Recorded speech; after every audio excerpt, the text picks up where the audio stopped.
So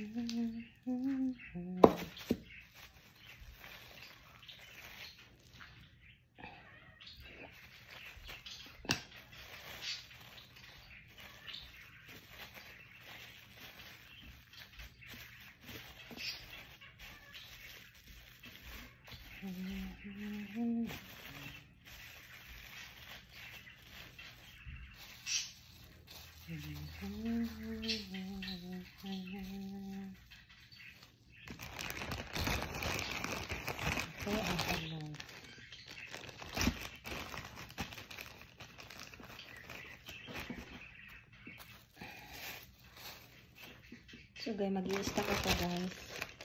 Kasi mag-i-snowing na dito sa amin. Kailangan may pagkain kami sa fridge. Hindi kami makakalabas. So, kailangan namin mag-ipon ng mga mga food. Kasi, yung mga processed food, pero ako na lang gagawa. Katulad ng mga sariso.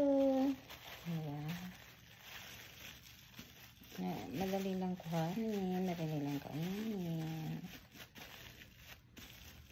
Kasi puro na kami dito sabaw kasi malamig na. Ito naman yung pang-breakfast namin.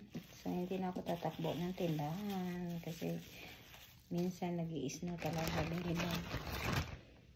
Walang maglalakad sa daan. Kaya, inano ko na lang.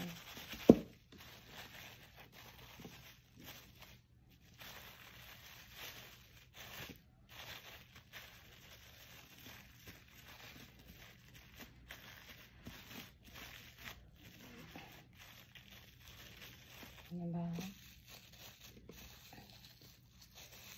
Pork chorizo. This one is the skinless. So guys, 20 pieces ang nagawa ko na pork chorizo.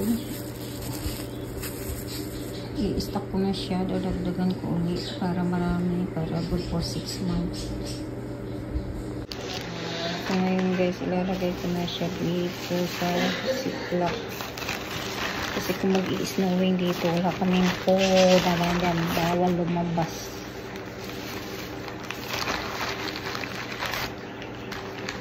Bawal kaming lumabas. Kaya, ipunin ko siya hanggat kaya. So, ayan na guys. So, ito na yun guys.